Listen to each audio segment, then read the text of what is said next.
if there's anybody out there, any young guy, for example, who's watching this, who's been having vengeful fantasies and who has been developing and toying with fantasies of revenge and who is feeling isolated and lonesome and oppressed and isolated and is starting to spin up fantasies of violence in revenge, you know, and you'll know that if you're one of these people, like,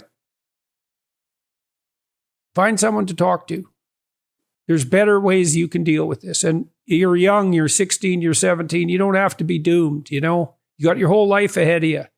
And maybe just getting out of the place that you're in where you're unpopular might do it for you. You know, you can move to somewhere else and be a new person. There's all sorts of pathways in life.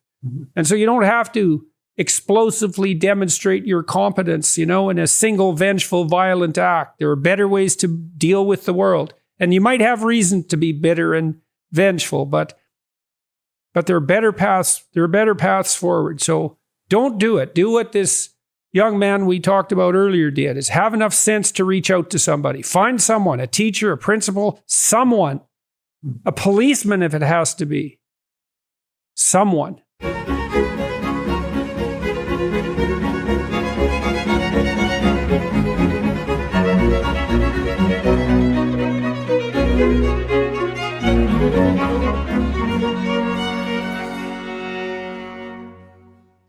Dr. Farrell has been chosen by the Financial Times of London as one of the world's top 100 thought leaders and by the Center for World Spirituality as one of the world's spiritual leaders.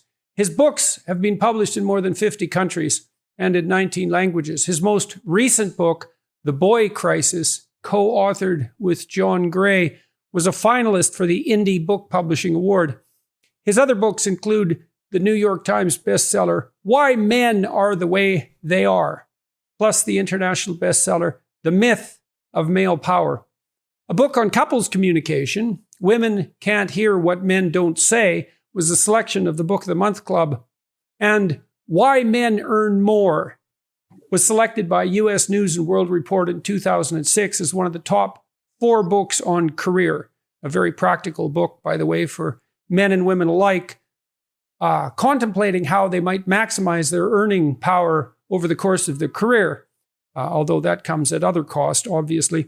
Dr. Farrell has taught at the university level in 5 disciplines and appeared on more than 1,000 TV shows, being interviewed repeatedly by Oprah and Barbara Walters, as well as by Peter Jennings, Charlie Rose, and Larry King. He's been featured multiple times in Forbes, the New York Times, and the Wall Street Journal. He's also the only man ever elected, and 3 times to the board of the National Organization for Women in New York City, and currently as chair of the coalition to create a White House Council on Boys and Men. He is working with the White House to create such a council. He teaches couples communication courses around the country and speaks internationally on the global boy crisis, its causes and solutions. And today, unfortunately, we're going to be discussing a series, a duo, let's say, of recent tragedies, catastrophes, acts of malevolence in the United States, both in New York and in Texas. The unfortunately all too present and all too preoccupying mass school shooting. And we're going to delve into that pleasant topic and try to see if we can make some headway in a practical, what would you say, in a conceptual and practical sense. Very good to see you again, Warren. It's a real pleasure to see you, although I'm sorry about the stimulus for this, of course. Yeah. Well, so let's dive right into it. I'll offer some ideas about what I think is motivating this, but I want to hear what you've written so much about, well, as we can see in the background, crisis of masculinity, the crisis among boys. Maybe you want to define what that crisis constitutes and then maybe zero in to the issue of what's happening with these mass homicides committed almost always by young men, almost invariably. Yeah, we've seen a lot of theories recently. We've seen, in Buffalo, we saw the replacement theory style, hatred, and everybody zoomed in on that. Then we looked at the access to guns as an issue. We looked at toxic politics. We look at family values are really bad in this generation in particular. We look at violence in the media. We look at violence in video games. We look at mental illness. Obviously, anyone who does a mass shooting has a mental illness problem. And then you ask a different question, which is, wait a minute, our daughters are exposed to the same replacement theory style hatred, the same access to the same guns in the same homes, and they're the same family values, the same toxic politics, the same violence in video games, the same violence in the media. And our daughters are not doing the mass shootings, and they're not doing very little shootings, period. Our sons are. And so it should be obvious to us that there's something happening with our sons. And in fact, there is. And it's not just happening in the United States, it's happening globally. And it's happening not in all countries, it's happening in all developed nations. In the 53 largest developed nations, boys are falling behind in every academic subject, but especially reading and writing. And reading and writing, as you know, are the two biggest predictors of success or failure. And so failing in school is one thing, but then that failing, if boys who are dropping out of high school at a much higher rate than girls, and even though they're being admitted to college at a 60-40 rate only, they graduate from college now at about 1/2 the rate of daughters. Our daughters who graduate from college are not usually looking for a boy who has been a dropout in either high school or college. Girls tend to be attracted more to winners, and boys who are dropout are also are perceived as losers. And that's a critical point there that we don't want to gloss over, which is that girls tend to be attracted to winners, and so we know cross-culturally that girls, when they're looking for a permanent long-term mate, so young women tend to prefer boys who are 4 to 5 years older, and that's pretty stable cross-culturally, and that they tend to be attracted to males who are their equivalent in terms of socioeconomic success or above, whereas with males, the relationship between socioeconomic success and female attractiveness is virtually nil. For boys, it's almost the only determinant of their attractiveness. So for a boy to be a loser on the, let's say, competition front, especially given extreme female sexual choosiness, I was looking at data today that showed that women on dating sites rate 80% of men as below average. Mm-hmm. And whereas men find 60% of the women they look at on online dating sites acceptably attractive, women find 4.5% of them acceptably attractive. And so there's this nexus between success in the competitive workplace and between men, say, and attractiveness to women that drives male motivation in a way that's virtually inconceivable on the female front. And we don't take this sort of thing with any degree of seriousness. We don't. And it really is it's very crucial because it makes the boy crisis globally more than just a boy crisis. It means that the boy is feeling like he's being rejected sexually and rejected in relationship-wise. And very few of us know that when boys and girls break up in a relationship, we usually think of the girls as being more depressed.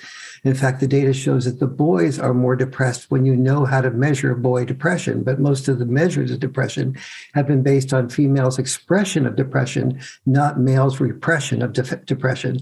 And so that's a whole other area that has to be worked on. But when a boy is feeling like he's being rejected sexually and relationship-wise, and is feeling like his teachers are not speaking well of him because he's not doing well in class, and his parents are maybe speaking about his brother or sister with pride in their voice, but sort of leaving him out, he begins to feel this enormous vulnerability.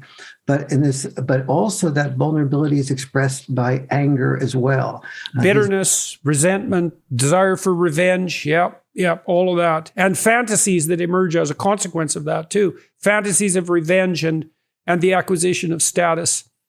That's exactly right. And these boys, and so they sort of they may turn to guns as a way of saying, I'm strong. I'm not the loser that you think I am, as did with in Texas. And not only did he show the guns on TikTok and on Instagram, but also tried to tease Anita, a girl that he thought he knew who didn't know him at all, basically. And he was hoping to sort of get her attention by saying, I'm going to be doing something important. Right. Watch out for me. Oh, I didn't know it had become that detailed in relationship to a relationship. Yeah. So, well, she would say it was not a relationship. Right. It was a fantasy on his part. It was a fantasy on his part for sure. And so what, as I started studying this, I saw that it is not just the boy crisis, but that the boy crisis resides where dads do not reside. And so when we look at the 6 mass shooters in the 21st century who have been school shooters, all 6 of those mass shooters who have been school shooters in the 21st century, all 6 of them for whom we know the family background, every single one of them were dad-deprived boys, including in Texas. And the stories are so amazingly similar. The dads are not involved. The mothers become involved. They care for the children a great deal, but the boy feels he has no no structure, no purpose, no discipline. Dads are far more likely, especially with their sons, to require their sons to be very good with boundary enforcement. Mothers tend to be more effective with just empathy and saying, "Sweetie, you have a wonderful voice. You should sing. You should, you're really good at acting. You should act." But acting and singing and any accomplishment takes a great deal of discipline. And the dad is more likely to say, "Don't expect us to get a tutor for you or for me to drive you to school for this special practice that you're doing for basketball. If you're not practicing at home and doing these other things." And the mom is saying, "Don't be mean. He's upset that you're not doing that." Whereas the dad will say, "No, I need to make it clear to him that he can't just manipulate everything, do everything he wants to do and expect us to take him everywhere and not have the discipline to succeed himself." Not without a quid pro quo. Yes. So what do you mean by boundary enforcement in that situation? And the difference between mothers and fathers in that? Yes. A mom will be much more likely to say, moms and dads will both set boundaries almost the same way. One of the biggest misunderstandings in parenting is not understanding the difference between setting boundaries versus enforcing boundaries. So moms and dads, when a mom is with a child more than a dad, she tends to set bedtimes that are earlier. Dads set later bedtime. So you think, oh, the dad is more lenient. But the studies show that the children with dads get to bed, in fact, earlier than the children with moms, because moms tend to do something like they set the bedtime, let's say at 8:30, and it comes to 8:30, and the child says, "Oh, I haven't finished my homework," and mom goes, "Oh my goodness, I definitely don't want you to go into school without finishing your homework. Okay, sweetie, you can spend a little bit more time finishing your homework," and she monitors and sees, and then that becomes 9:00. "Oh, you didn't read me a story. Okay, I'll read a story. Since you did your homework, that was good that you did that, and now it's 9:15, 9:30. Dad is more likely to say some version of, and the data bears this out. Dad is more likely to say some version of, "I'm sorry, you didn't do your homework. You had all this time to do it. You're going to have to go to class and not do your homework well." All right, tough luck for you, rat. Go to bed. Exactly. Do better next time. Yeah. Do you know, Warren, if there's been any studies linking that capacity for boundary enforcement to personality traits like agreeableness? Has the work been done at that fine-grained a level? I don't know for sure about the agreeableness per se, but I think one of the misunderstandings about moms and dads is that behavior, that agreeable behavior, is considered by moms as being like unconditional love. Whereas we don't use the word unconditional love nearly as often with our dads, but in fact, our dads have unconditional love, but for them, part of unconditional love is having conditional approval. Yeah. Well, I think maybe that's the distinction between, it's something like the distinction between that all-encompassing maternal acceptance that's maybe at the core of infant care and the encouragement that's more patriarchal or patristic to develop. And those things are juxtaposed to some degree, because the universal love is, well, you're okay exactly the way you are and we accept you. But the conditional love is, no, you have to grow up. And because we love you, we don't want you to stay infantile. We want you to develop competence. We want you to be not only socially acceptable, but socially sophisticated, productive, generous, and that's all conditional on, well, a very high level of behavior. Absolutely. And we see this also, exactly right. And we see this even in the way family dinner nights are constructed. And we all know that family dinner nights are highly correlated with a healthy family and healthy children. But many family nights deteriorate into family dinner nightmares by the mother and father sort of interrupting the child when she or he is talking or arguing a different perspective on something, and then the child feels like, and then you notice the child is talking quite voluminously to their girlfriend or boyfriend, but not to the parents. And when the parents ask them something, they just shut up before they start up because they don't want to be interrupted. But the parents that are really good at listening to the children are oftentimes filled with empathy without understanding that being only empathetic toward a child does not produce an empathetic child. It produces often a self-centered child. Right. That is filled with himself. And so part of what I discovered was so important in family dinner nights is to make sure that the children also are required, not encouraged, but required to also listen to the parents' perspective without interrupting them, and to empathize with it and say, "Mom, Dad, what I hear you say is this. Is that correct? Did I distort anything? Did I miss anything? Is there anything you want to add, Mom or Dad?" Well, very few children do that to their moms and dads, and unfortunately, that's that great technique that was pioneered by Carl Rogers. Right, listen and summarize to the other person's satisfaction. Yes. It's a great communication style. It's very annoying if you're trying to win an argument with someone and just crush them. But if you actually want peace, then it's a wonderful communication style.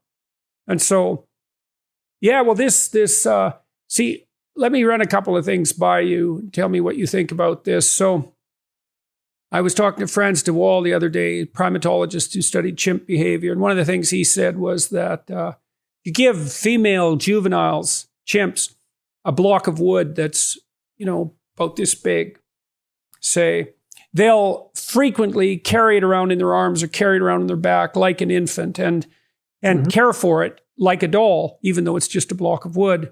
And the males, juveniles, do not do that. And if you give the female chimps a doll, a teddy bear or a doll or a chimp doll, whatever, they will definitely care for that. And then they will share it with their compatriots because chimps essentially have friendships. And they will become extraordinarily upset if the people or the chimpanzees that they're associating with don't take proper care of the doll. If you give a doll to a juvenile male, he'll tear it apart to see what it's made of. And so that it's the projection of the infant onto the block of wood that's particularly interesting to me, because one of the things I see happening, I would say on a broad scale level in our society, this is perhaps where this might get somewhat contentious, is that I think with the feminine ethos that's centered on infant care, which is an extraordinarily important thing to be centered on given the dependency of our infants. Imagine the world is sort of divided into three parts. There's infants, there's infant caregivers, and there's predators. And so infants can do no wrong. Infant caregivers are motivated by the highest and noblest of motivations, which is essentially an all-encompassing empathy. And anyone who isn't either of those two things is to be regarded with severe suspicion. And that's a very good ethos if you're dealing with infants, but it's a very bad ethos if you're dealing with larger scale social organizations. And I was reading these guidelines for faculty members at Mount Royal College in Calgary and for a faculty retreat, which is really not one of the world's most dangerous, what would you say, happenings. Yes. And all of the faculty members were assured that trained counselors would be at hand in case the discussion became intense beyond the point of tolerability. And I thought, what's going on here? It's like, well, the faculty members are infants and those who oppose their ideas are predators. And the appropriate moral ethos is to care for the infants. And it's like, well, yeah, except no, because they're not infants. And this is not mother and baby. And this is also, to me, it's also an extension of the Freudian nightmare, the Oedipal nightmare that produces both dependency and narcissism. as a consequence of the overextension, the unregulated overextension of that essential ethos directed at infants.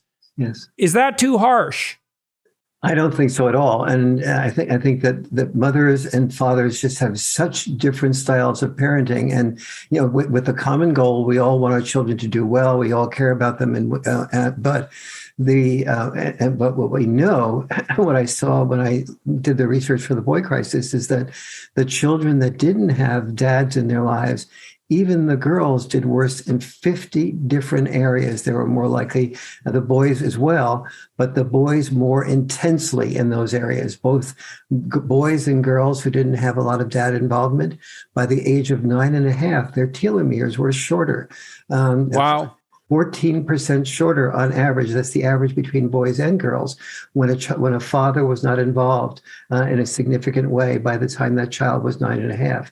However, the telomeres of the boys were yet again 40% shorter than the telomeres of the girls. And many people don't know that the length of telomeres when you're 9.5 years of age is one of the best predictors of your life expectancy. The telomeres, carry, of course, the genes that tell you whether you're subject to cancer or vulnerable to any set of diseases. And so the fact they're determiners of senescence, right, of the onset of senescence, essentially. Yes. Wow, and so it's that basic. It's that basic and that early. And that early, and and the impact on both girls and boys. I mean, there are certain differences between the lack of father on girls versus boys. For example, girls who don't have very much father involvement are far more likely to be pregnant as teenagers, because they that's oftentimes by not having father involvement, they don't know how to interact in a very socially nuanced way with a boy. They do know, though, that when they're 13, 14 years of age, that boy wants sex. And so if there's another girl that might give him sex and she wants to keep the boy and not have him go to the other girl, she'll go ahead and be sexual. And if he doesn't want to wear a condom, okay. She doesn't want to make his sexual experience one that... Well, she has no experience under those conditions negotiating with any male. I know the data I remember, it's a few years old now, indicated quite clearly that girls with fewer brothers were much more likely to be raped. And I presume, and I've seen, brotherless girls among my clients, for example, some of whom were prone to sexual assault for all sorts of reasons. They had no idea how to negotiate no at an early stage. Yes. So by the time they were frightened enough to object, it was often so far along the unwanted amorous advance cycle that it was very difficult for things to stop. And of course, the guy on the other end presumes, often as unsophisticated as his victim, presumes that consent has already been obtained at that point. The girls with brothers have learned how to negotiate at that really embodied level, the same embodied level that probably emerges or underlies sophistication that emerges out of rough and tumble play with fathers and absolutely and so on. So, yeah, I know. I mean, the paternal involvement seems really to me to boil down to something like a kind of a conditional encouragement. It's like, I really want the best for who you could be, and I'm also confident in your ability to attain that, and so I can hold you to high standards and enforce it, because I think so much of you, so much of what you could be. Yes. And I think that is a lovely juxtaposition with that more maternal sense of, you always have a home here, we'll accept you in some real sense, no matter what you do. Not that women don't put conditions on their children, because of course they do, but we're talking about the way that's expressed in a very practical sense. Yes. And okay, so these boys that, let's look at the more extreme case for a minute, these school shooters. So my understanding of their psychology is that they're resentful, they're low down on the status hierarchy, they're not attractive to potential mates, they're not necessarily very popular, they don't have a lot of hope for attaining any of that in the future. So they're very, very frustrated by that lowly position. And that makes them angry. It makes them resentful. Then it starts to generate compensatory fantasies, which would be well, I'll do something. I'll show them. I'll show them. I'll show them. I'm going to be famous. Everybody's going to know who I am. Mm-hmm. And then they drift, and they can drift into these violent fantasies. And sometimes that's motivated also by thoughts of direct revenge because they've been bullied and they've been pushed around. And so they have reasons to be angry, let's say. No, I'm not saying any of this is justified, by the way. I'm just saying how it works. And then they brood for months, weeks, months, and years, developing these fantasies of violence, but more importantly, focusing on the consequences for notoriety of the violent act. Mm-hmm. And so one of the things that I've been suggesting to people who are interested in this sort of thing is, especially people on the media side, is that they don't use the shooters' names. They don't report the shooters' names. And I think because the thing about the mass shooters in particular is they've learned how to hijack the media world to provide themselves with hundreds of millions of dollars worth of free publicity, to draw attention to their manifestos, for example, but also, and then they can have these fantasies. It's like the same kind of fantasy that a suicidal teenager will have, because the suicidal teenager will often fantasize about as if he's a spirit that will be there at his funeral, everybody huddled around the coffin, including the boys and girls who rejected him, expressing their sympathy for the way that he behaved, expressing their sorrow for the mistreatment that he suffered. The parents are doing the same thing. Mm-hmm. And he sees this in a very dramatic sense. And there's an elaboration of that on the violence side.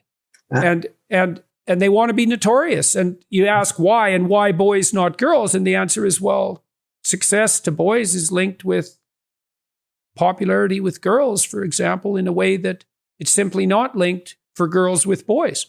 And it's a huge difference. So do you see anything wrong in that? You and I had an interesting experience that I wanted to touch on. So part of the reason I reached out to Warren in the aftermath of these events is because he got a letter 6 months ago, something like that, from a... You want to tell the story? Go ahead and tell the story. Yeah. I opened my email and I saw a letter from somebody who was a Hispanic young man in Texas, actually, and he said to me, thank you for the Boy Crisis book. And he said, I was raised by my dad, and I was raised by I was raised by my mom without a dad, and then I was passed on to my aunts, who both neither had a father or a man, a husband in their life, or a man or a boyfriend in their life. Then I was passed on to my grandmother. She didn't have a man in their life. None of them liked men very much. Mm-hmm. I heard negative things about my father, but I never really saw much or anything of him, and so I didn't have any structure. I didn't have any purpose. So I got involved with 4chan, and then I got involved with 8chan. And 8chan is a fascist group, and the fascist group gave me something I could count on, an ideology. It gave me structure. It gave me purpose. It gave me a sense like a gang. Yes, it's very much like a gang. Gangs give you respect when you don't feel you have respect. The gangs promise you respect, I should say, and so you become part of that family.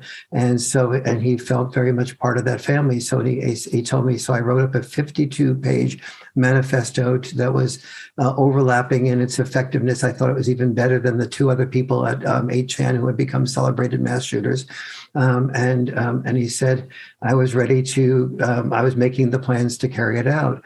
And in the process, I stumbled across the Boy Crisis book. And what he said to me was very powerful. He said, it wasn't the data that got to me. It was being seen, that you saw. It was like you were a spy in my life, telling me what I was feeling, the hurt that I had, the lack of structure, the lack of purpose, the loss of self, the feeling that I didn't have that boundary enforcement. Therefore, I didn't have that discipline. I didn't have anything that anybody that would tell me that's too much, that's too little, that's, you're doing that wrong. And you could do better. And you could do better. And you were explaining all that. And just being seen for my vulnerabilities made me not have the energy that I had to begin to continue carrying out my what I had outlined in my manifesto. And so he ended it by saying, thank you for saving not just my life, but the lives of countless others, because I was really working this. So there would have been countless others. So I would have been seen as doing something that he felt was positive, that is helping the fascist ideology to be more broad spread. And so, what I really, my heart is saying to people that I hear is that when we see a mass shooter, or we see somebody with in this type of modality, we see that they're angry, and we tend to have anger at their anger, as opposed to having empathy at their vulnerability. And what this fellow was telling me was, you had empathy at about my vulnerability. And when I saw that you saw my vulnerability, I lost my anger, or my anger diminished enough to not make me want to follow through so systematically on my 52-page manifesto. And I did end up going to a couple of psychologists. I did a few sessions with him as well. I wrote to you about it. You gave me some guidance as to what to do with him. And so, and almost the exact same pattern happened with also in Texas. He was doing poorly in school. He dropped out of school. He had a speech impediment. He was being bullied.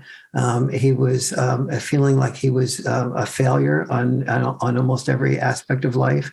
And then he began. I was mentioning to you, I think offline, that he had this girl, a fantasy about a girl named Anita, and he was texting her and saying, "I'm going to be see my guns here on TikTok, see my guns on Instagram, and watch out for me, Anita. I'm going to be doing something." And Anita's going, "Get out of here!" Just like, I don't know you. But that shows you the degree of fantasizing, right? Because what that means, in some sense, is that, to put myself in his position, which is of course an uncomfortable thing to do, is he's constructed this girl in his imagination, and she would be, maybe she looked at him one day, and that would be enough. And now he's imagining that if he can only elevate himself to notorious status, that he would become an object of admiration. And God only knows how many hundreds of hours he might have spent fantasizing about that, fantasizing about the relationship he'd have with the girl, and how much she would admire him, and how everyone would know his name. And you don't get to the point where you do something like shoot up a school without, I would say, literally hundreds of hours of fantastic dreaming. Yes. About the event, about the day, mostly about what's going to happen afterwards, and how your name is going to be on everyone's lips. It's so striking, that young man who reached out to you was deterred by what was essentially an accurate diagnosis of his situation, and that was sufficient. When I'm out on my tours talking to audiences, many of whom are young men who are suffering the consequences of the sorts of things that we've been discussing, the thing that's been so terrible to me to see is to the degree to which so many of them are suffering so intensely for lack of a single encouraging word. Yes. And it's so sad that they have to get that from me on YouTube or in a lecture, that they haven't had anyone in their life. And we're in this situation now where, frequently any manifestation of masculine ambition in even its juvenile forms, the desire to engage in rambunctious play, let's say, is instantly associated not only with pathology that needs to be medicated, let's say in the case of ADHD, which I do think is a disorder of repressed play, and Jaak Panksepp did a lot of work showing that might be the case, but also that, we associate that male ambition with, the force that's literally the patriarchal oppressive force that's literally destroying the world.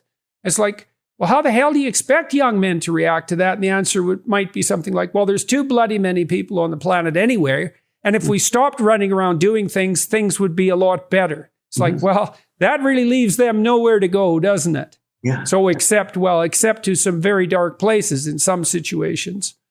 I was doing somebody was filming me talking about these issues the other day, and we were in the middle of we were in a little island in the middle of a creek, and a young man who looked like he was about 16, 15 was passing by, and I said, and he showed some curiosity about the filming, and I said, I signaled him over here. I said, could you join us for a moment? I said, in high school, are you in high school? And he says, yes. And he said, I was sophomore. And he said, do you, what do you learn about men and women or boys and girls or sexuality and stuff like that in high school? And he said, I hear, I guess, the word toxic masculinity a lot. Mm-hmm. And I said, anything else? And he said, oh, yeah, the teachers are always talking about we're part of the patriarchy, and, men, especially white men, are really the oppressors. And then I said, anything else? And he said, yeah, male privilege is always coming up. If I do well, it's because I have male privileges. If I don't do well, it's because I don't do well. I'm a loser.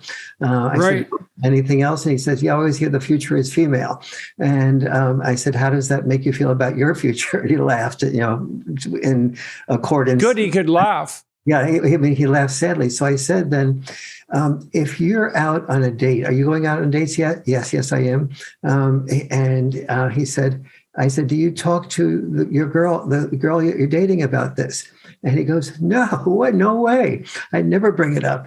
I said, well, why not? And he said, because I just assume that we get into an argument, and that would be the end of any further romance. Right. And I said, well, what about if you really got to know her well, like a year or two, and you were really intimate with her? And then he said, well, I haven't had that long a relationship yet, but I really hope I could. Mm-hmm. And he was almost like this deep sadness. I really hope I could share what was in my heart about that. And there's so many. Yeah, what we're doing is awful. It's absolutely awful. When I was talking to Franz de Waal, I read part of his book on difference, and there was this section that he cited from a female author who, she said she threw up her hands in dismay because she couldn't stop her young boy from playing with guns. She took everything that was even remotely resembling a gun out of the house. And then she caught him one day, shooting the toothbrush at the cat. Bang, bang, bang. Mm-hmm. And instead of noticing that he had this male propensity to aim and shoot that was deeply rooted in her son, she was appalled to the core by his intractable masculinity and believed that her ideologically addled sense of what constituted masculine behavior was so morally admirable that it was perfectly fine to her to be disgusted by the fact that no matter how hard she oppressed her son, he was still a boy. And all of that was couched in this moral terms. And I thought, you witch, that's absolutely unforgivable. Yeah. To see that as such an intrinsic part of your boy's character, and then to throw your hands up in moral dismay about exactly this patriarchal oppression and the toxic masculinity and all of that. And then the boy you talk to too. So he's damned if he does, and he's damned if he doesn't. And why is that? Here's a hypothesis for you. So I don't know what you make of this, but let's imagine that you have a woman who's never had a good relationship with a man in her life. And maybe this is a consequence of disrupted familial structure too, right? So multi-generational consequence of disrupted familial structure. And so maybe the relationships she's had have not only been absent, but bad. Mm-hmm. And so then that woman has a very difficult time discriminating between male competence and male power compulsion, right? Because it's not easy to distinguish in authority, power and competence from compulsion. Mm-hmm. And so imagine you don't have much experience with that. And so you're so terrified of anything that's male because you've had a pathological history with males. Not that I'm attributing that to the women. I'm saying this is part of this pattern of disruption, is that you're primed to regard any display of masculine will as indistinguishable from oppression and compulsion. Mm-hmm. And so then, what are you going to do? Well, when your son manifests that, you're going to crush it because you think it's bad, because you can't discriminate. And that seems to me to be, another one of the consequences, let's say, of the multi-generational and cumulative consequences of fatherlessness. Yes. And we see this so much. Even with this young man that I was just talking to you about, he was. He said in school, they learn, and in California, it is the law, by the way, something called affirmative consent, and in half the states of the United States. That's in the legislative process at the moment. And affirmative consent means if you're in college, let's say, mostly in college, if you ask a girl or a woman on a date, and she says yes, and you reach out and touch her hand and hold her hand before she says, without asking her, may I hold your hand, you have violated affirmative consent, and you can be considered sued by her as being a sexual harasser. So. Right. Right. So, well, that's exactly that. Well, and that's why you brought up. That's a cardinal example of the inability to distinguish between male will and oppression. So let me ask you about that. So I've been thinking about the violation of the principle of non-contradiction in our society, which I think is a hallmark of a looming insanity. So here's what college kids are asked to swallow now, as far as I can tell. Mm-hmm. Every single manifestation of sexual interest or sexual orientation of any conceivable type is to not only be tolerated, but to be celebrated, and celebrated in some sense under compulsion and by force of law. No discrimination whatsoever on the basis of sexual behavior or sexual preference. Okay. And so no sexual interest is so abnormal, let's say, in the technical sense, that you can put up any barriers against its expression whatsoever, conceptually or otherwise. And simultaneously, every single act of sexual interest between a young man and a woman is so dangerous and so pathological that you need something approximating contractual consent to engage in the simplest acts of initial physical intimacy. Yeah. So how the hell can both of those things be true at the same time? Yeah, and the feedback I'm getting from kids, young people this age is, on the one hand, I'm being told this, don't take an initiative unless you have, ask for permission and get a yes. And then other times, girls are laughing at me for doing that. And in real life, I don't see the problem with that nearly as much as the guys that are behaving that way. They're thought of as wimps, and or they don't take the initiatives at all because they're not secure in the possibility that they won't be rejected. So they're invisible to the girls that they're interested in. Right. Well, the girls can't distinguish between that deep inadequacy that emerges as a consequence of not being attended to enough. And that would include not engaging enough in rough and tumble play and all the things that make you like a sophisticated dancer, let's say. The girls cannot distinguish between that and the enforced awkwardness that comes with imposing an arbitrary imposition on the initial stages of physical intimacy. How could they distinguish, especially when they're like 13 or 14? And so we're definitely putting boys and girls in a completely impossible position. And we're doing something really also awful, which is we're saying to boys that if you move too quickly, you're a harasser. If you don't move quickly enough, you're a wimp, or you'll never be seen. But we're not saying to girls that what to do, how to assert themselves. We're not saying to girls, it is not just an option to share the risks of rejection.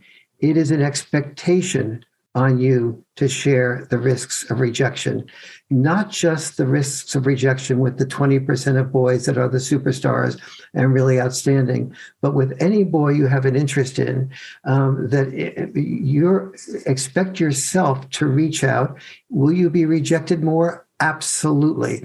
Anyone who takes risks in life will be rejected, but our job is to prepare you, is to prepare you as girls to take risks, because there's no entrepreneur who's successful without taking risks. There's no, and so your job is to take risks. Now, what about if a boy reaches out to you and says, and you don't really want, and it's moving too quickly?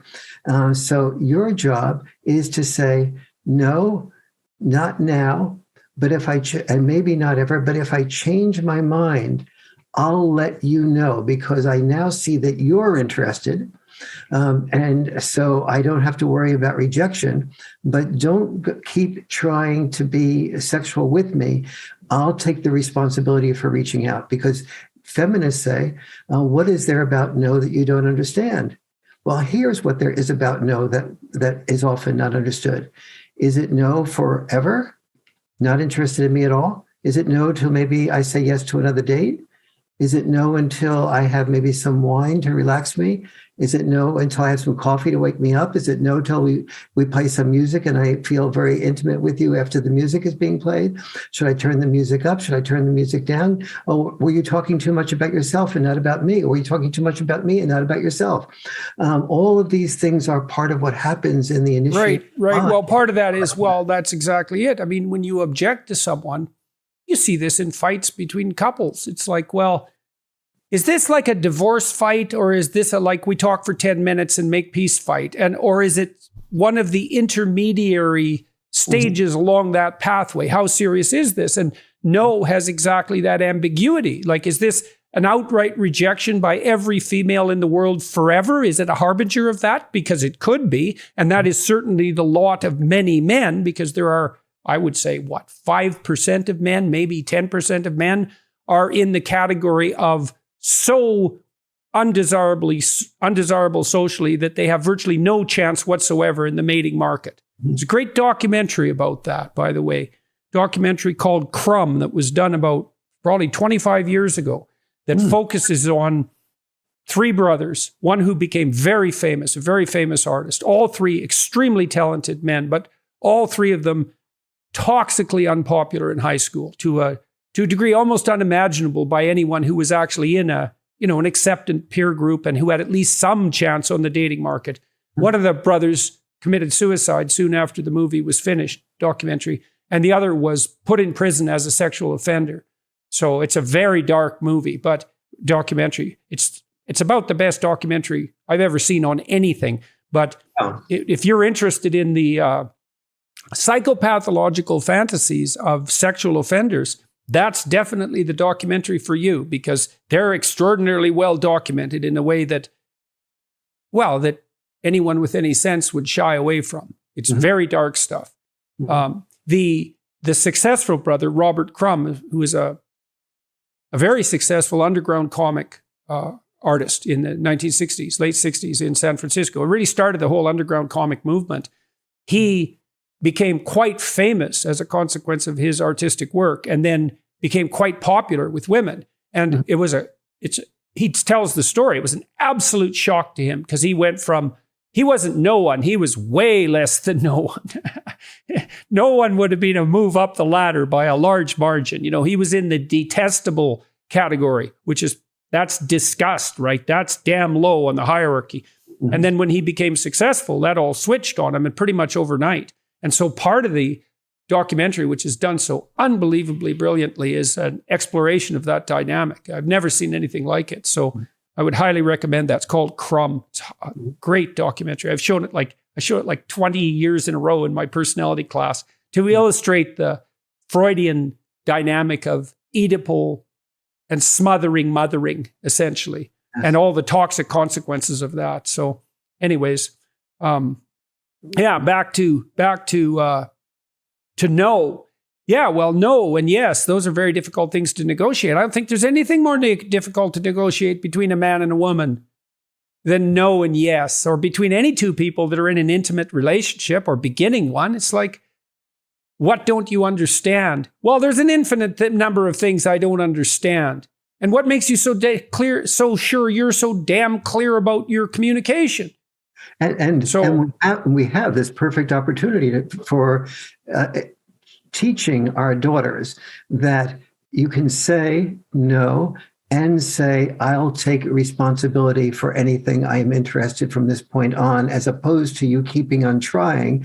We're doing tongue kissing, and the average girl knows that, if there's no somewhere, they'll be, having intercourse in about 5, 6, 10 minutes.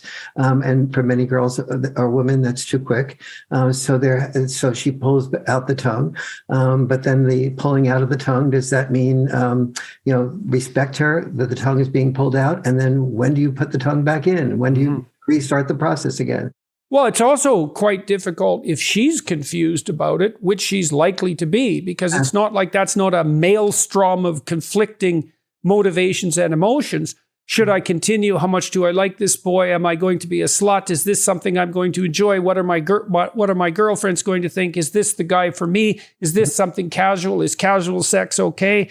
Am I going to get pregnant? Can I take revenge on my absent father by falling in love with this loser, et cetera, yes. 100-fold. And if that wasn't complex, we wouldn't have any movies or novels. It's unbelievably complex. Yes. So, I just came back from Mexico, and almost every woman that was reading a book was reading some type of romance novel. And one of them was a very strong feminist that I got into a conversation with, and I sort of challenged her on that. And she goes, I know, but I still love it. It was really fun. But that's also not funny in some deep sense. So I read this book called Billion Wicked Thoughts that Google engineers had put together by analyzing patterns of pornography use among men and women. And it's really quite a brilliant book. And because they're engineers, it's really apolitical. They just looked at the data. They are not political. They just said what it said. And they found that men and women both used pornography. With men, it was all pictures. And with women, it was all written. It was all literary. And they identified the 5 categories of porn star in these literary romance pornography representations. Pirate, vampire, surgeon, billionaire. I can never remember the 5th, but they're all, it's the same pattern. They identified it perfectly. It's Beauty and the Beast. High status, dangerous male, tamed by attractive female and enticed into a reciprocal relationship. Yes. But with difficulty, right? Yeah. And then the sexual component of it is mutual exploration, yes and no, tension, conflict, and the resolution of that. Yes. But what's so interesting about it, and it's the same pattern in 50 Shades of Grey, it's exactly the same thing, is that the guy isn't a pushover. He's actually someone very forward in every way, but capable of being restricted, capable of responding to the imposition of boundaries, and then also capable of establishing a relationship. But the fact of his willfulness, in some sense, is core to the sexual attractiveness. Well, that's no different than the manifestation of male ambition on the status hierarchy. It's exactly the same thing. And why we have to lie about this is it's sickening to me, and it's unbelievably destructive, both for men and women. I mean, it's not like the girls are benefiting from any of this. They're having catastrophic relationships in college, and you get these colleges now where it's like 60% or 65% girls. And you think, well, that's a hell of a good thing for the guys because they have this plethora of women. And it's not, because first of all, it's still 10% of the guys, and maybe they have carte blanche on the sexual front, but all that does is teach them to be narcissistic psychopaths because they can have a different one-night stand every day of the week. And that's a hell of a training ground for establishing a permanent relationship. And then the other guys, well, they're in the same position that guys generally are, which is they're chasing after scarce resources. And the girls, they're completely frustrated because the high status guys have zero interest in pursuing a long-term relationship. Yeah. And so that's a lovely situation. I heard some recent, not so much data, but some stories from people in universities where the girl-to-boy ratio is climbing above 70. And they say the girls stop applying at about that point.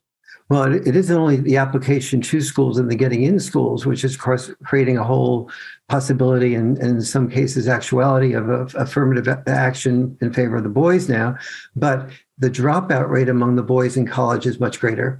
And so in the next few years, it's predicted that the ratio of female to male graduates will be 2 to 1, 2 female to 1 male. And that creates this whole, the thing that I was saying before about, the women who graduate from college, generally speaking, want a man who's at least a college graduate.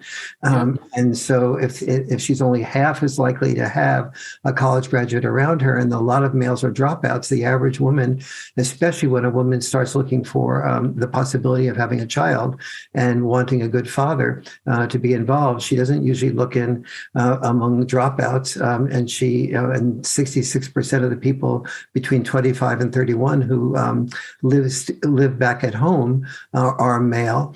She's not likely to go to go to bed with a guy who lives in his parents' basement, and she's not likely to search unemployment lines. And high school dropouts, 20 some odd percent of high school dropouts are unemployed for most of their 20s. And so this leaves a terrible market for girls. And this is one of the reasons I say we're all in the same family boat. And right, definitely. When only one sex wins, both sexes lose. And unfortunately... Yes, it's really sad that we even have to say that, because it's so bloody obvious. It's like, whatever you do to boys, you do to girls. Yes. Instantly. And if you're not wise enough to see that, well, then you should clue in. And if you do see it, you proceed nonetheless. It's like, yeah, well, we know what you're up to. Nothing but trouble. And that is the huge challenge with where feminism has been going recently. At least when I was on the board of NOW in New York City, at least a portion of feminism was saying, I am woman, I am strong, as a la Helen Reddy. And now it's mostly, I am woman, I've been wronged. And so we have this hashtag Me Too. And I know a lot of women who have been able to feel able to speak up as a result of the hashtag Me Too. But having hashtag Me Too as a monologue rather than having hashtag Me Too as a dialogue is really a crime, because it makes women feel that that they must be right. There's no response. There's no male experience that of him being rejected by a woman, or him being in a divorce situation and the woman bad mouthing him to the child, or there's no understanding that men who are going through divorce are 8 times as likely as their female counterparts to commit suicide. There's just no understanding of that male experience. There's also no. I've talked about this several times and become very unpopular as a consequence. But when I studied antisocial behavior, and particularly at McGill, I studied female and male antisocial behavior. And male antisocial behavior tends to be much more physically violent. And so most of the people who are imprisoned are male, mostly because we imprison violent offenders, which is kind of interesting. We don't necessarily imprison white-collar criminals, even if they defraud like 60,000 people, but a mugger, well, we're going to lock him up. And I can understand that, although not entirely, because defrauding 60,000 people out of their pension isn't exactly nothing either. But in any case, it's almost all men in prison, and it's almost all violent offenders. And so then you say, well, what's the female equivalent of antisocial personality? And that's a tough question, because it's much more subtle.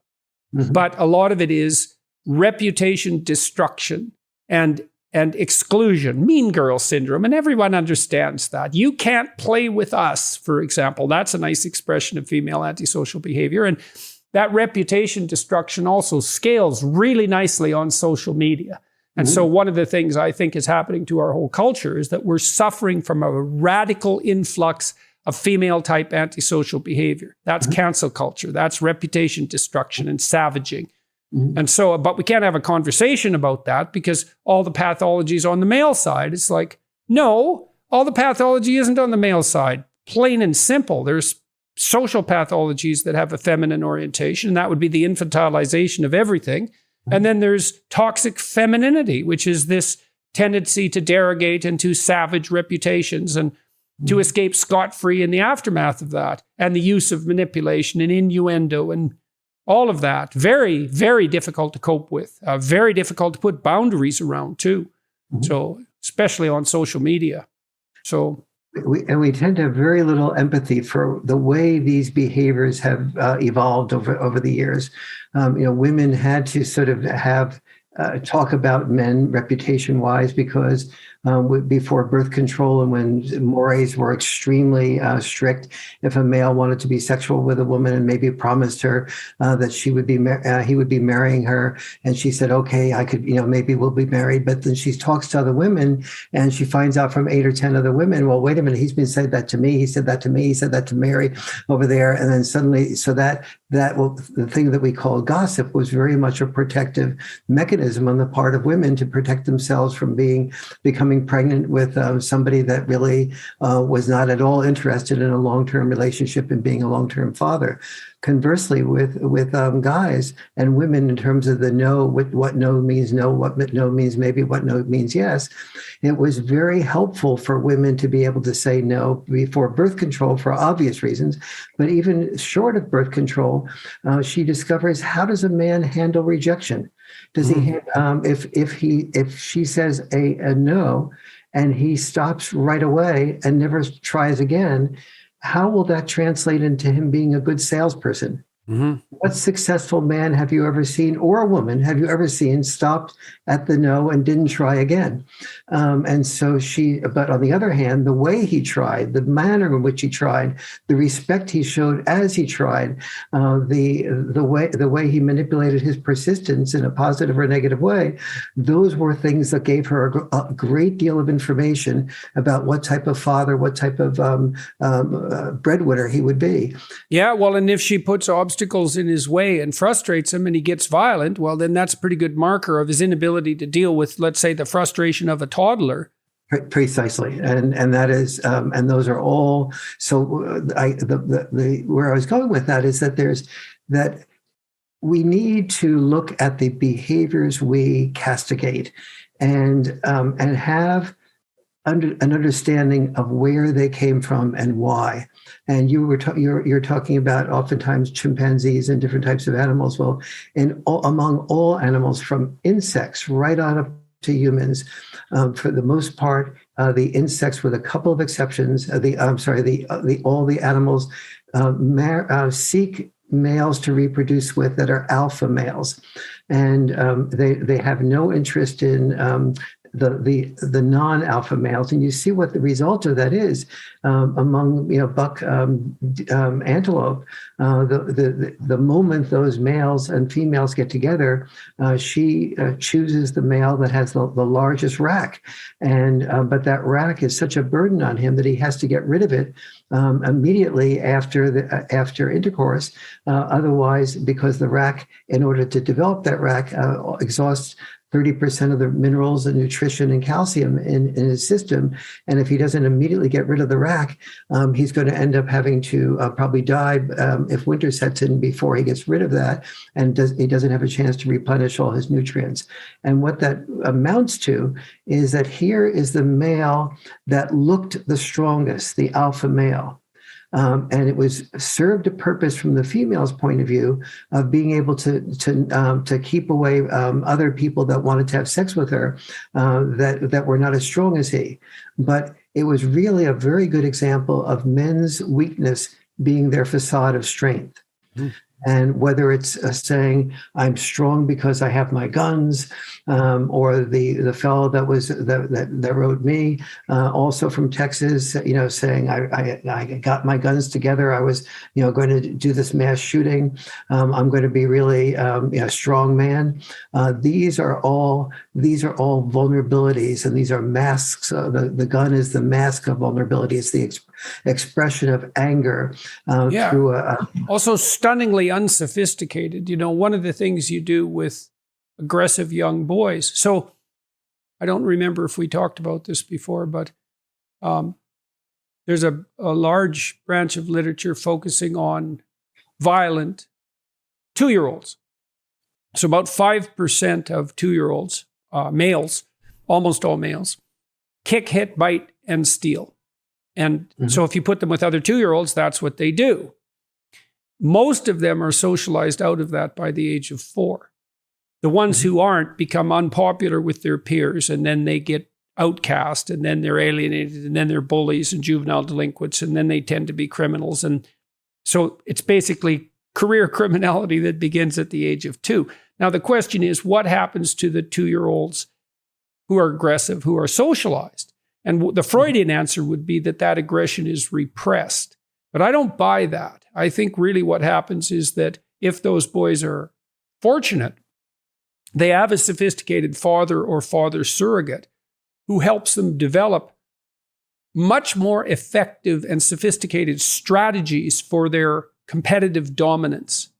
And that can be unbelievably useful. Then you can have the man who is the beast in Beauty and Beast, who's very capable and competent and competitive and willing to strive forward, but also sophisticated in his strategy choice. And so the 2-year-old, the aggressive 2-year-olds who are socialized out of it, they get popular by the age of 4 because they learn to play with others. And it's not because they're repressing, it's because they're integrating.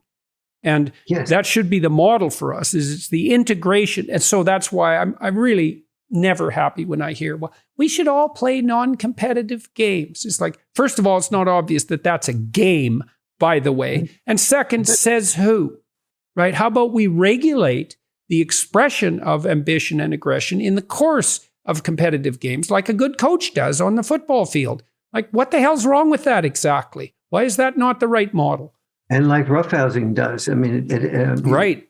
The father that roughhouses and does boundary enforcement requires the child to think of his brother's or sister's needs, and which is one of the reasons why roughhousing is statistically related to roughhousing combined with boundary enforcement is statistically related to empathy, because you're requiring your child to understand that somebody else other than you has to be considered here. You can't stick your elbow in your brother or sister's face in order to win at the roughhousing. You have to know the difference between being assertive versus aggressive.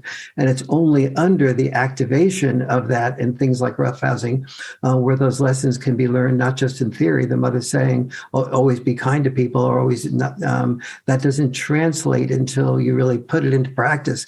And you either the roughhousing is a really good example of that, because imagine what you're learning when you're rough and tumble playing is, first of all, you learn, well, how much can I be bent, twisted, and hurt before the game isn't fun? And that's not theoretical. It's like, well, you're going to get bumped around a bit. You're going to get thrown into the air. Like, there's actual physical threat occurring, but it can occur at a level that actually heightens the thrill of the game. And so, of course, most of the competitive games, especially the physical ones, run right on that edge. So it's like, it's not no threat, it's optimal threat. And that's a really tough thing. And then you got to figure out, how dangerous can this be so that the fun is optimized? That's really tricky. And you negotiate that with your play partner. And then, well, how far can I bend Dad's arm or his finger or his nose? And can I grab his mustache? Can I grab his beard? What can I do to the other person that they're going to find provocative and teasy and fun, but not painful and threatening? Same thing you're doing when you're playing with a dog. And all of that's deeply embodied, right? It's not conceptual. It actually constitutes the prerequisite for the conceptualization of something like empathy. I think the empathy emerges in part because, well, we're gonna rough and tumble play, or we're gonna play football or soccer for that matter. We're gonna be rough with each other as much as we possibly can, but we all want the game to continue. Yes. And that's the crucial issue there, is to play in a manner that enables you to win, but that also enables the game to continue. And you learn that in competitive games. And that's where some very important lessons come in. So when a dad stops the game because the roughhousing has gone too far and somebody's gotten hurt, or it looks like they will get hurt, and then the children that are playing doing the roughhousing with the dad have to say, all right, if my roughhousing is being stopped, that means what I really want immediately, my immediate gratification, which is to push my brother or sister aside, is I have to learn postponed gratification because I really want the roughhousing, but that roughhousing is going to be over with if I don't consider somebody else's needs per my dad's recognition. The extension of that into sexual behavior with women is quite obvious. It's like there has to be physical contact, but it has to be undertaken in a subtle enough manner so that it's going to continue. Yeah. And so that's a way more sophisticated application of the same issue, but it's on the same continuum. That's partly why people dance. And partly that is too, the women are checking out the men is like, well, can we be reasonably close together in a manner highly suggestive of intimacy, and you're still able to control yourself in a socially acceptable manner? It's like, is there a more direct test of your socialization history than that? Probably not. Absolutely, and that dance. I mean, the tango is a perfect expression of male-female relationships, and and when it has to be a two-sided affair to happen. But back on that roughhousing issue, the importance of what that child is learning is that postponed gratification. And that postponed gratification, as we both know, is the biggest predictor of success and failure in life. And the kids that don't have that tend to fail in the postponed gratification area. That leads them to being depressed about their own abilities and ashamed, with Salvador Ramos, the mass shooter in Texas, not having graduated from high school. That led him to feeling so ashamed of himself. When his grandmother and he got into a fight about it. He shoots the grandmother. So people that do not have that postponed gratification, and they don't have a way of being victorious in their playing when they're 2 years old, like you were talking about. I don't think it's a matter of repression. I think it's a matter of when you are able to play and get along with other kids and have the game, you have the capacity for expression, and you don't have to worry about it. Repression becomes a non-issue. It was a yeah, that's right.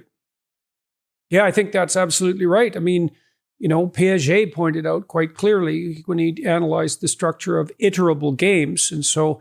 And there's a morality that comes out of that, is that you have to regulate your behavior in accordance with the willingness of others to voluntarily play with you. Yeah. And so that spirit of voluntary play, in some sense, is a marker for a sustainable reciprocal ethos. And you also, one of the things that I did with my kids when they were little, because we used to exchange jokes all the time, and the rule was you get to be funny, but you don't. But you stay on the fun end of funny, because funny can easily degenerate into teasing and it can become mean. And what's really interesting about that is that the fun part of that is right on the edge, right? It's right where I'm saying something to you that's so provocative that it's almost too much, but not quite. That's where it's really funny. And you can see that as a really subtle testing of the boundary. So my son was quite assertive when as a young child. He was a kid. He had his own will, man. He's really still like that as an adult. And it was very interesting to interact with him, because he would come home, say, from daycare, and he'd absorbed a bunch of evil spirits at daycare, and he'd come home and manifest all sorts of behavioral patterns that we were just not putting up with. And now and then he'd push it too far for a couple of days, and I'd get together with my wife and we would negotiate. It's like, okay, that kid's getting out of control. We're not going to let him do anything out of the proper bounds of propriety whatsoever for like a week. Watch him like a hawk. And we'd agree on that. And every single time we did that, he liked both of us better.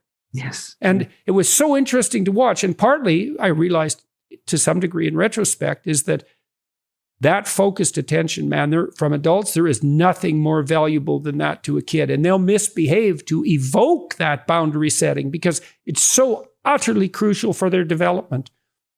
I wonder why kids will misbehave to attract attention. It's like there's nothing just like the school shooters, there's nothing they want more than attention. It is amazing to me the degree to which the need for attention is so dominant among all of us, and and many of us have learned to channel it, and you and I have learned to channel it in ways that that help others, or we think help others, and I believe some people would disagree. Yeah, right. Exactly. we delusionally believe that we help others. Right. But let's go to the teasing thing for a moment.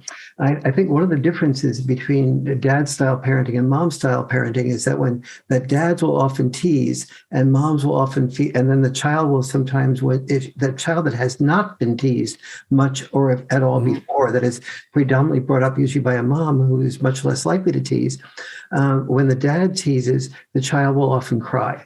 And the mom will feel that the dad is being very insensitive because he made the child cry. And you therefore don't know much about parenting and how to not make the child cry. But in fact, and dads aren't very good at explaining that, well, when I tease, it's a way of like, teasing is like at its best. It's like having a vitamin in a fruit smoothie.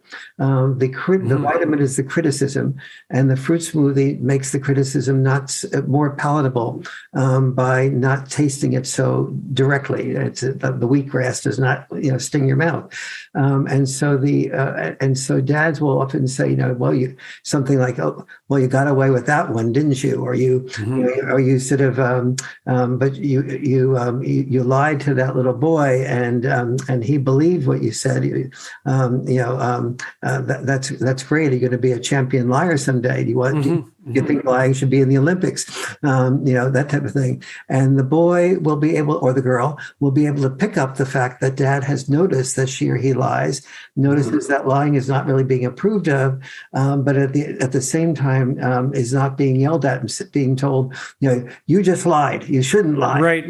Well, it's also a good way of developing resilience. It's like, because you're going to be tested with frustration and disappointment constantly in the social and natural world. And so to prod a bit is to also build up resilience the same way the immune system adapts to a certain level of pathogen in the environment. You don't want a pathogen-free environment. You want a pathogen representative environment. And so by what would you say, challenging your children on a variety of fronts, emotional and physical, first of all, they get used to the fact that can happen, because it is definitely going to happen to them. And one of the things that's very interesting about bullies is Dan Olweus wrote a great book on bullying. I don't know if it's in print anymore, Bullying, What We Know and What We Can Do About It. Very straightforward title. He cut bullying rates in Scandinavia by 50%, by the way. And he showed that, there's typical bullies, but there's also typical bully victims. And the bully victims are typically selected by the bullies, because what the bullies will do is throw out some teasing, one person after another. And the victim who responds with too much infantile behavior to the teasing, which might mean bursting into tears, for example, or running to a teacher, then it's like, well, now you're the target. And so without that preparation of teasing and comedy and all of that, then you send your children unarmed out into the world to face, people who are going to be far worse for them than, the little devil that's the glint in the father's eye when he says something witty but with a barb in it. Yes. So this is you were talking about this gentleman being from Scandinavia, and when I was in Denmark doing some speaking, there was I went to some Danish schools, and they do communication skills training in first, second, third grade, where the bully and the bullied will come off from, not just the bully and the bullied, but the kids in the playground will, once a week or so, talk about what happened on that playground, and the bullied person gets to share what happened from his or her perspective.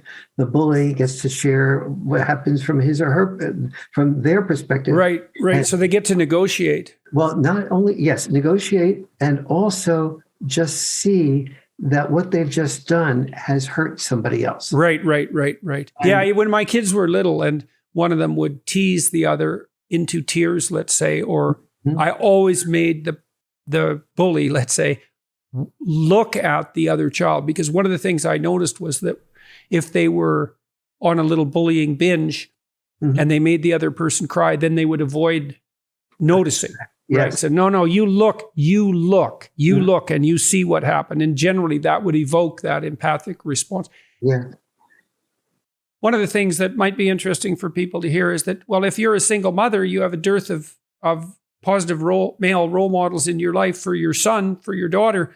What do you think might be done about that would be productive? Yeah, a number of things. First is to understand what dads do that is different from what moms do. And because when dads are appreciated for what they do, appreciated for their teasing up to a point, appreciated for their roughhousing up to a point, appreciated for their encouragement of kids to take risks up to a point, and you're counterbalancing, well, first, you're letting your dad know that roughhousing leads to empathy, that the focus on a good boundary leads to postponed gratification, that leads to success, that leads to them feeling better about themselves. So when you let a biological dad know that you need that from him, men are biologically programmed to respond to being needed. When every generation had its war, and we told men, we need you to be willing to die, men were willing to die in the millions in order to serve, to do something, to keep other people alive. So just don't underestimate, if you're a mom listening to this, don't underestimate how much we need to learn about what dads do and the value of what they contribute. So I want to add something to that that's practical too. So this is good for couples to know in general. So when you got to have some sense, first of all. Imagine you're mother and you think, well, I'd like my son and my daughter to have a good relationship with their father. So now you got to think about, well, you want a good relationship. You want them to love each other. You want them to play together. You want them to communicate. Okay, so you kind of got that as a distant vision. But now you're watching your husband and your kids. And now and then you're going to see something happening that really makes you pretty happy. Mm-hmm. That's a really good time to say, hey, you know what? I just saw that and it made me really happy. We could have some more of that. Yes. And that, like even Skinner, B.F. Skinner, the animal behaviorist, he learned that the best way to train animals was to use reward, not punishment or threat. And it's a hell of a skill to develop, to watch your family members interact and then to see when they're doing something that makes you think, oh my God, if we had that happening 10 times a day, wouldn't this be a much better household? And then to say that, and you can get a tremendous way with that. So single mothers, women listening to this, if you see your husband and your kids interacting together and it's going well and they're smiling, they're laughing, they're playing, and it's going nicely, you want to reward that. And you definitely don't want to punish it unless you want it to disappear. And, some distrust might emerge. Is it okay if my husband's doing that? It's like if the kids are enjoying it, that's not a bad marker. Mm-hmm. Absolutely. And as you know, Jordan and I teach couples communication courses. And one of the things that is really important is both appreciating and also training developing the discipline to take that appreciation to a deeper level. So a man might say, I love, you're a great cook. But when he says, I really love the way you cook that turkey, that begins to feel a little bit more like I was really seen. But right. That specificity, right? Is that, man, that gravy you made, I noticed that you put just exactly the right amount of flour in it. It was browned perfectly, and you brought it to the table heated and like it was spiced so well. That specificity of reward that's an unbelievably powerful technique because it shows that you attended, eh? Exactly. And you're saying is that parsley, sage, rosemary, the specificity of appreciation combined with curiosity, Right. How did you do it so well? Tell me more about it. And show me what you did. Yes. And is there a way we could do more of that? Man, that's a great thing. That's a great thing to sprinkle through your entire relationship. Yes. And sprinkle through, let's work with that what you just said there is so important. Most couples, they hear that in a couples communication workshop and they say, oh, that's really important, very nice. But then they never go out and do it. Mm-hmm. So part of what I do with my couples is to work on the subtitle of the course is the art and discipline of love. And almost nobody associates discipline with love, but doing this appreciation, and 3 of them, like my wife and I do every Wednesday night in our case, or with a routine doesn't leave the appreciations coming to your partner when they at a wake, which is often what happens. And so this training to appreciate, and then doing it frequently and doing it systematically. This is so much an important part of a couple. Well, it really works well with kids too, in terms of encouraging them. So if you see your kid doing something, like maybe they bring you a picture to show you, and you glance at it and you say, well, that's nice. And that's the end of it. It's like, yeah, they came to show you that. So maybe you take the picture and you say, was that a sun? It's like, you see, you drew the rays there. The rays look really good. And well, those flowers look good. And what were you trying to do with this? And maybe you could put a chimney on. You did a real good job here. And this part's particularly good. And here's why. Like, to do a differentiated analysis of that. Well, people love that, especially if you can.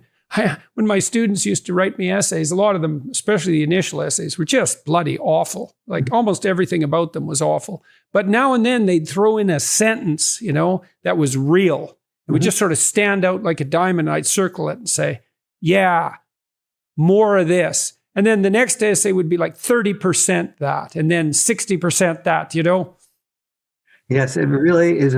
We have a part of our brain is called the RCZ, rostral cingulate zone, and when we get approval, that sends dopamine to that part of our brain. It is just amazing how much we are all, in need of that dopamine, and it makes us feel so much more loved. Let me go back for a second, if I may, to the what are the things a mom can do. So let's say that that the mom does not have a biological father, that it is possible to bring in their life. A lot of moms look out for stepfathers, but oftentimes, particularly if they have daughters, they are the father behavior combined with being a stepfather often makes the biological mom feel that the stepfather does not have as much investment in protecting the child. And so when the mom sees that the child is crying as a result of the roughhousing, crying as a result of the teasing, or maybe fell from too high a spot that the father let them go to, instead of seeing this as a contribution to the children that the stepfather is bringing, fears that the stepfather doesn't love and have as much investment in the children, and therefore the stepfather becomes a vice president in the family as opposed to an equal, having an equal relationship. And that can happen very subtly, and it's so interesting to watch couples do that. Like, I've seen lots of mothers in particular just viciously punish their husbands for interacting with their children. So that the husband will take some steps, he'll start to play, and maybe he does it somewhat roughly, and she'll just be in there protecting the child from the father, like right now. And you do that like 100 times and the game's over. You've permanently disrupted the relationship between the father and the child, because you're also broadcasting massive signals of distrust to the child. It's like, well, your father's so dangerous that we can't even let him play with you a little bit. It's like, not good. And it doesn't allow the father to develop any skills either that way. And he ends up developing what I call the father's catch-22. He learns to love the family by being away from the love of the family and earning more money. Okay, I will take that job, selling product X nationwide. I'm really not needed around here so much. But the one thing my wife does appreciate is my bringing in more income so we can buy a better home in a better neighborhood, a better school district. Okay, I'm rewarded for that. I'm definitely not being rewarded for the playing that I'm doing. And so a lot of dads, in wanting that reward, they see the one way that they're lovable, and they don't realize that the data shows that once a family has, depending on where in the United States they live, they're earning between $50,000 and $75,000 a year. That what the children need is more of dad's time, not more attention. You bet. Not more of dad's time, and so that's important to remember. But if, let's say, there's no stepfather and no biological dad, it's very important for parents, the mother, to get the child involved with Cub Scouts. 2 years in Cub Scouts is shown very good studies with control groups of kids that do and don't go to Cub Scouts, leading to children developing better character. And I don't know a single mother that doesn't want their child to have better character. to get them involved, not just in sports, but in what I call the liberal arts of sports. By the liberal arts of sports, I mean organized sports really helps them to pay attention to somebody who is creating structure for them and know what structure to do. But it's also, if they want to be an entrepreneur or an original thinker, it's pickup team sports is really helpful for that, because you're saying, okay, are we negotiating everything? Are we going to play full court? We're going to play half court in basketball. Who do I choose? Last time that Jordan and I played together, I passed the ball to him, and he got the point. Okay, I can pass that ball to him again. I can trust when he reaches out for it. But I threw that ball to Bill, and every time he missed. Okay, and what's a foul? Is a foul being pushed a little bit or a lot?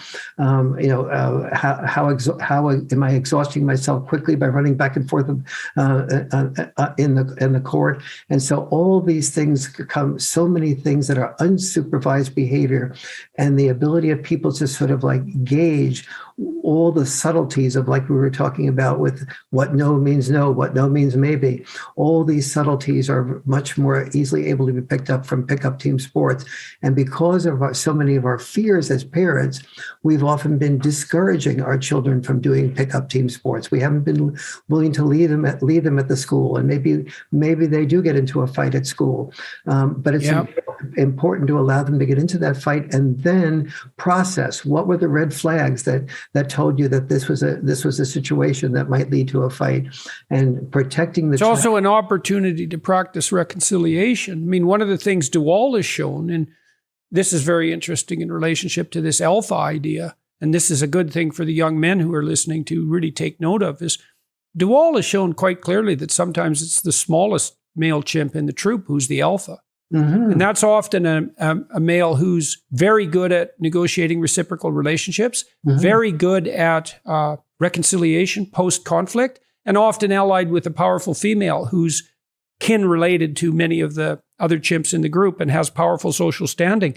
DeWall has shown very clearly that if a chimp uses pure physical power as a means of attaining alpha status, that the troop is fractious, that his rule is short, and that his end is brutal.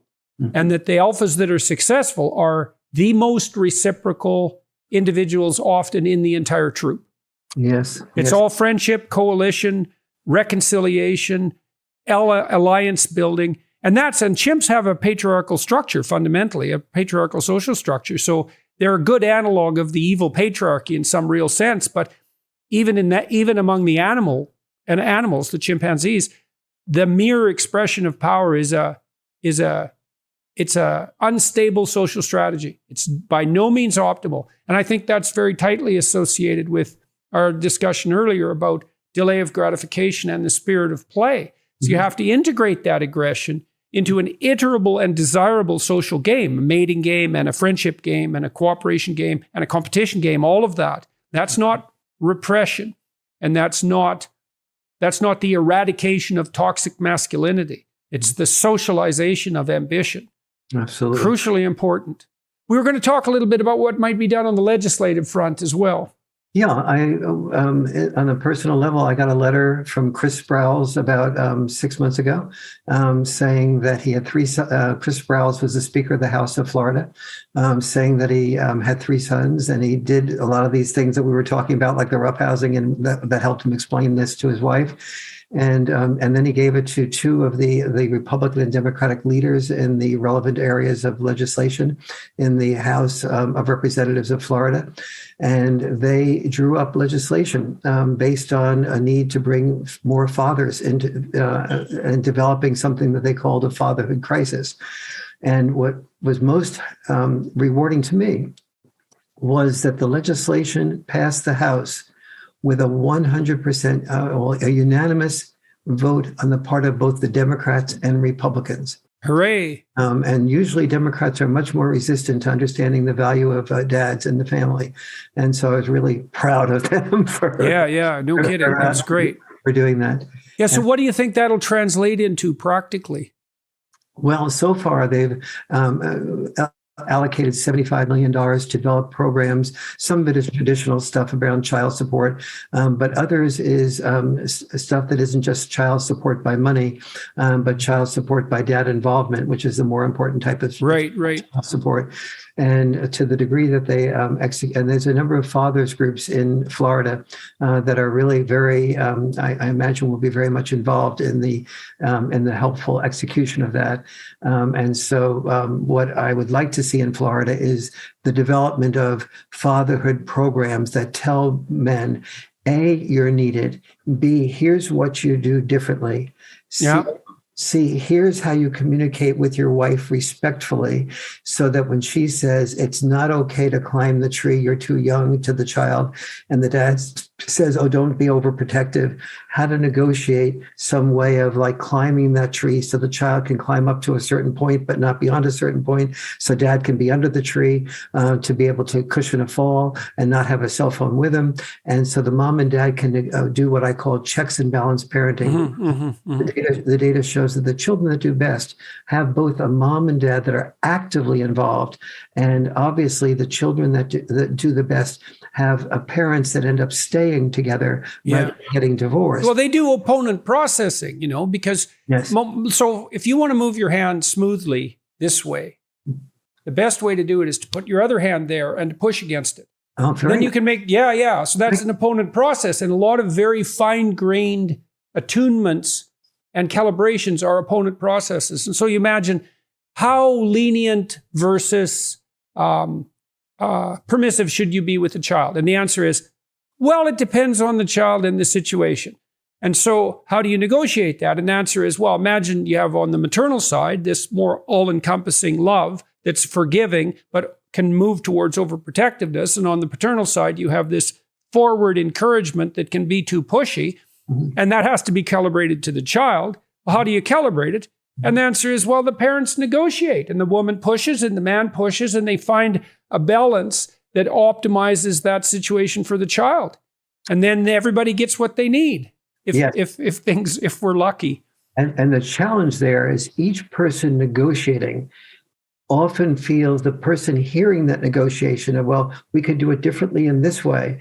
The person making the suggestion of the negotiation is often perceives himself or herself as making a suggestion for a better connection with the children, et cetera. The person hearing any suggestion of a change in behavior or attitude that is expected or required of that person perceives him or herself as being criticized. Right. Yeah, that's a tough one to negotiate. And the single biggest flaw in the single biggest Achilles heel of human beings is our inability to handle personal criticism without becoming defensive. Mm-hmm. And well, you can open up a discussion. I did this a lot with my clinical clients because there were often things they didn't want to discuss. And I said, well, look, here's the deal here. We're going to open up the discussion and lay out a whole variety of options. We are not going to start with the assumption that any of these options are correct or that they're mandatory or that they're criticisms of you. And we're not going to proceed until we agree. And that actually works quite nicely in familial interactions. Like, well, let's have a talk. We're not going to assume that you're right and I'm right, and we're not going to try to establish who's right. We're going to open up the discussion space. We're going to evaluate all the different possibilities. And then before we move forward, we're going to agree. And I mean, and it's so interesting to me too that, we're so bad at teaching people to negotiate. They have no idea how to do it. And so they do hear any suggestion of something different as a criticism. And so that's just a non-starter, right? Because if you're trying to negotiate with your partner and every time you make a suggestion, you're treated as if you're disrupting their self-esteem in some fundamental way, it's like it's too much effort. Yes. I also counseled people to make the discussion about the smallest thing possible. It's part of that specificity. It's like, well, exactly what time do we want our child to go to bed? Precisely, and why? Well, is it 7:30? Is it 7:45? Is it 8 o'clock? How much time do we need to spend for ourselves so that we don't get irritated at the child? What's appropriate developmentally? Let's get it precise. And then we can negotiate, well, exactly what is the routine going to be when we put the child to bed, and what deviations are we going to tolerate, and how do we deal with the deviations jointly. And Yes. that it's so nice for a child to have a parental unit that is unified in relationship to boundary enforcement. Because the children will play one parent against the other if they can, because they're conniving little devils and very, very smart, and they're motivated to do that. But it's such a relief to them to see that the walls hold. They'll test them. And you think, well, it's mean to put up the walls. It's like, no, it's not. Paradise is a walled garden. Mhm. Yes. And the children need the walls, because otherwise they face an infinite expanse of complexity. And so they'll test, not because they don't want the walls, but because they bloody well want to know where they are. Yeah. The children without the boundary enforcement, or without those walls, most children are like, they feel like they're walking in the dark on a platform that they don't know where they're going to fall off. Right. That's a good metaphor. But when they see the walls, they know but it engenders much more security. The process I use in the couples workshop that I do is because I feel it's biologically unnatural to hear personal criticism from a loved one without becoming defensive. I have people alter their natural biological space first, so that they alter their consciousness into 6 mindsets that they say. For example, like if one I call the love guarantee, in which they say that if I provide a safe environment for all of your feelings, your fears, your anger, without becoming defensive, and just to hold that space for you, you'll feel safer with me, and therefore more love from me, and therefore more love for me. And that's just then I ask people to say whether or not they would be willing to take a 50% risk of dying if their partner was about ready to be killed, but they knew with that with 100% certainty that they could save their life.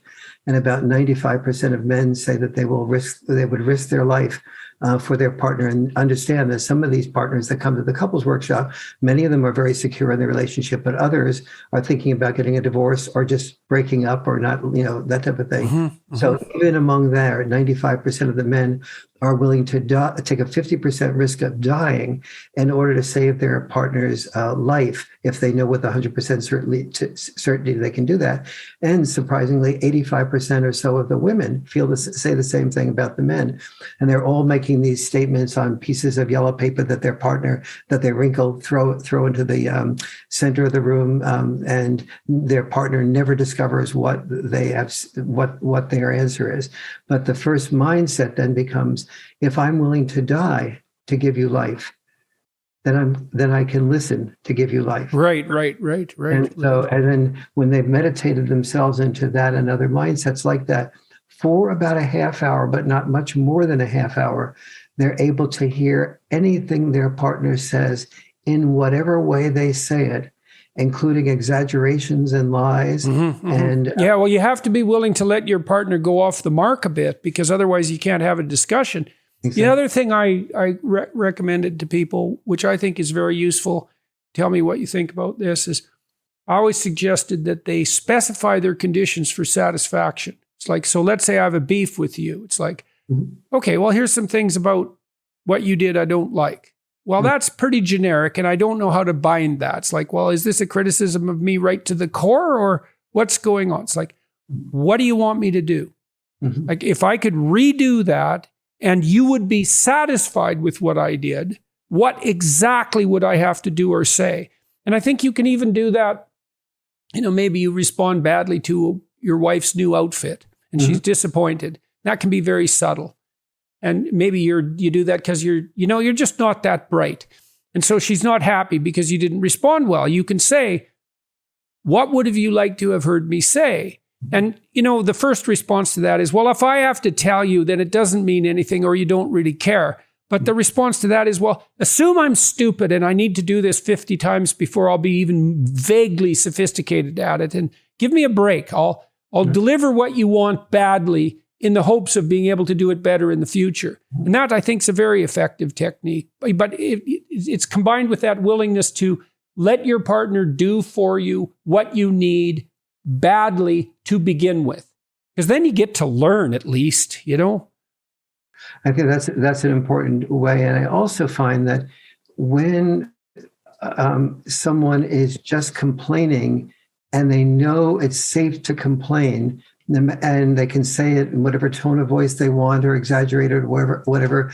And even if they incorporate in that complaint a request for it to be done differently, when they're finished the process, if they're really heard well and seen, you let them know what you've heard them say and so on. I have learned not to respond by telling my wife, I will agree to do what she mentions in the process, because oftentimes when she feels adequately heard, what she was asking for in that process is no longer. Yeah, that's part of the calibration, right? It's like the person is going to have to bitch and whine a lot to kind of cover the territory. And one of the things you discover, this is certainly something you discover in clinical work, is that people have to listen to what they think. And then they can discard like 80% of it. It's like, oh, well, actually, you know, some of that I didn't really mean or doesn't seem relevant anymore, but you don't bloody well know that when it's bubbling up inside you. Yes. And so that's another reason that's a difficult thing to learn, to forestall that sense of guilt and criticism that comes in listening to the other person express some negative emotion. Yes. But knowing that a fair bit of that will dissipate in the telling is definitely a useful thing, a meta strategy to learn. Yes. So we should stop here pretty quick. We've been going for almost 2 hours. So I thought maybe one thing we should do, maybe both of us separately, if there's anybody out there, any young guy, for example, who's watching this, who's been having vengeful fantasies and who has been developing and toying with fantasies of revenge and who is feeling isolated and lonesome and oppressed and isolated and is starting to spin up fantasies of violence in revenge. You know, and you'll know that if you're one of these people. Like, find someone to talk to. There's better ways you can deal with this. And you're young, you're 16, you're 17, you don't have to be doomed, you know? You got your whole life ahead of you. And maybe just getting out of the place that you're in where you're unpopular might do it for you. You know, you can move to somewhere else and be a new person. There's all sorts of pathways in life. And so you don't have to explosively demonstrate your competence, you know, in a single vengeful, violent act. There are better ways to deal with the world. And you might have reason to be bitter and vengeful, but there are better paths. There are better paths forward. So don't do it. Do what this young man we talked about earlier did, is have enough sense to reach out to somebody. Find someone, a teacher, a principal, someone, a policeman if it has to be. Someone. Yes, and I really encourage every school system to in the Boy Crisis book, I have a suicide depression inventory, and there is every mass shooting is a suicide, and so I'd love to see that passed out to everyone in schools so that no one feels singled out for being told that you should take this inventory. So the kids see that. So, for example, with boys, when boys say that 3 or 4 of the principles that tend to be very true for almost all boys thinking these things is feeling that no one loves them, that no one needs them. There's no hope of that changing. Right. And if they do tell someone that respects them, that person will lose respect for them. Those are just 4 examples of that. And if these red flags of depression or suicide are happening, then we need to reach out to these girls and boys. Girls for different reasons. They're not going to shoot up the school, but they may shoot up their own lives in an internal type of way. And we don't want that for any of our girls or our boys. Yeah, well, it's not nothing to go and admit to someone that, you know, that you've been having this sort of idea and that you're in that much trouble. That takes a fair bit of reorientation and moral courage, but the alternative is so cataclysmic and so unnecessary. Absolutely. And so appalling. Mm-hmm. And it's so important that if you're a legislator listening to this, like what Kentucky is doing, which is making sure that after a divorce, that both mothers and fathers are involved, that equal shared parenting is one of the 4 things that is absolutely crucial for children having the best opportunity. Right. I want to chime in on that too. That I would definitely second that motion, is that I thought for a long time maybe that giving women of very young children primary custody might be the best default solution, but I don't believe that anymore. I think 50-50 custody should be the default. And we have to start with this whole understanding of the importance of father right from the beginning. We have in the culture at this moment, right to life versus a woman's body, a woman's choice. The discussion should be an understanding that almost all rights are rights in tension. The fetus has a right to live. The mother does have a right to choose, but also the right that's been completely left out is the dad's right to have a choice. The dad's right to be notified immediately when there's a pregnancy about the fact that the mother's considering abortion, and being able to sign a piece of a legal document that's an affidavit saying, I will take responsibility for this child for 18 years to raise the child financially and emotionally. And then, instead of having it be a debate between aborting the child and a mother's right, a mother's choice, we have a whole third option there that may allow that fetus to become a real live infant that's taken care of for 18 years. The mother and father both did sex together. They both have responsibilities.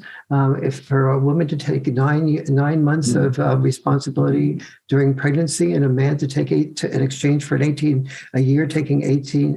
man taking 18 years of responsibility, is in order to be able to allow that child to live and be loved. That's a fair trade-off, but that's not even in the discussion now. So when we start, well, we're a long way in our society from being able to have a mature discussion about sexuality. That's for sure, and about the consequences. Maybe that's something we can try to do on a future discussion. Absolutely. So, yeah. All right. So, is there anything else that we should close off with? I mean, that was a pretty comprehensive discussion, and hopefully people will find it useful. Yeah, just the importance of family dinner night and knowing how to conduct that, because the children that are listened to, that are also required to listen to their brothers, their sisters, and their parents, are the children in conjunction with checks and balance parenting. Those are the children that do the best. And where, if people want to read what you've written that say specifically focuses on familial communication patterns, what's the best book for them, do you think? The Boy Crisis is definitely the best, and the portions of the boy. And I have to say that a lot of men in particular are saying to me that they really like to hear it on Audible, because I read my part, and I hope my voice allows some of what I'm saying to have another dimension to it. Right. And John Gray did a terrific job on the guy who wrote Men Are From Mars, Women Are From Venus. He did a terrific job on preventing and reversing ADHD without using drugs. Okay. Well, thank you very much for talking to me again. It's always appreciated. It's always a pleasure. It's really, I enjoy it. And when I go back over the show, I say, oh, yes, he said that. That was so interesting and so good. It was really, I learn a lot from the process as well. Well, and hopefully where one of the consequences of these sorts of discussions is that we're going to decrease the probability of the sorts of terrible things that we're talking about, because that would be in everyone's interests, clearly. So thank you. Thank you again. Absolutely. Thank you.